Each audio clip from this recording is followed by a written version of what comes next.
ثانی انٹرنیشنل حج عمرہ tours and travels حج عمرہ جانے کے خواہش مند حضرات اسکرین پر دیے گئے نمبرز پر کال کریں۔ نحمده ونصلي على رسوله الكريم اما بعد فاعوذ بالله من الشيطان الرجيم بسم الله الرحمن الرحيم يا ايها الذين اسرفوا لا تقنطوا من رحمة الله ان الله يغفر الذنوب جميعا۔ محترم صدر جلسہ اور مہمانان خصوصی، دور دراز سے آئے ہوئے مہمانوں، السلام علیکم ورحمۃ اللہ وبرکاتہ۔ آج میں آپ تمام کے سامنے جس عنوان پر تقریر کرنے کی جسارت کر رہا ہوں وہ ہے اللہ کی بندوں سے محبت۔ حاضرین مجلس، اللہ تعالیٰ اپنے بندوں سے بڑی محبت کرتے ہیں۔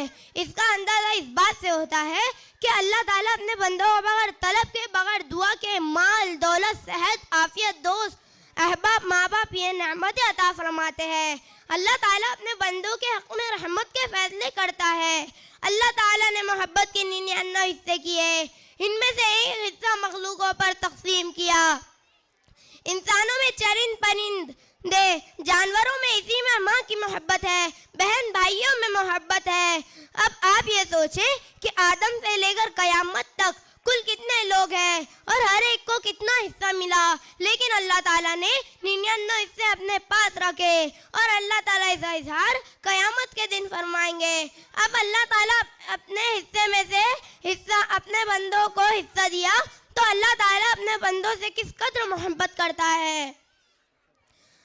اللہ تعالیٰ نے قرآن پاک میں فرمایا ان اللہ بالناس لرؤوف الرحیم۔ اگر ہم کوئی چیز بناتے ہیں تو وہ چیز ہمیں اچھی لگتی ہے، لیکن اللہ تعالیٰ نے انسانوں کو بنایا اور بہترین صورت میں بنایا تو اللہ تعالیٰ کا ہم پر بڑا فضل ہے۔ جس وقت ہماری ولادت ہوئی، جانوروں کے یہاں بچے پیدا ہوئے، تو ذرا سوچے کہ اللہ نے ہمیں انسانوں کے یہاں پیدا کیا۔ دوسرا انعام یہ ہے بچے کافروں کے یہاں پیدا ہوئے، لیکن اللہ نے ہمیں مسلمانوں کے یہاں پیدا کیا۔ اللہ نے ہمیں اپنے حبیب محمد مصطفیٰ صلی اللہ علیہ وسلم کے امت میں پیدا کیا، تو ذرا سوچے کہ اللہ اپنے بندوں سے کس قدر محبت کرتا ہے۔